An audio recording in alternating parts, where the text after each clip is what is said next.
નમસ્કાર ખેડૂત મિત્રો, આજના આ વિડીયોમાં આપણે કૃષિ પ્રગતિ એપમાં જો તમે ચોમાસુ પાક ઉમેર્યો હોય અને તે જ ખેતરમાં અત્યારે શિયાળુ પાકનું વાવેતર થઈ ગયેલ હોય તો પાક કેવી રીતે બદલવો તેના વિશે માહિતી જોઈએ।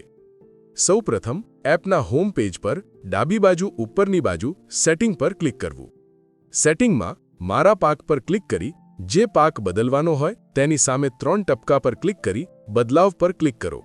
બદલાવ પર ક્લિક કર્યા પછી પાકમાં નામ પર ક્લિક કરી જે પાક ઉમેરવો હોય તે પાક પસંદ કરવો અને ત્યારબાદ તે પાકની વાવણીની તારીખ પણ ઉમેરી સબમિટ કરો પર ક્લિક કરવું, જેથી તમારો પાકમાં બદલાવ થઈ જશે।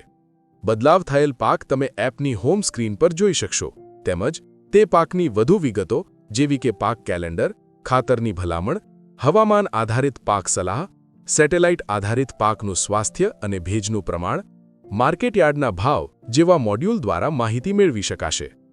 મિત્રો, કૃષિ પ્રગતિ એપ ડાઉનલોડ કરો અને તેનો લાભ મેળવો। ધન્યવાદ।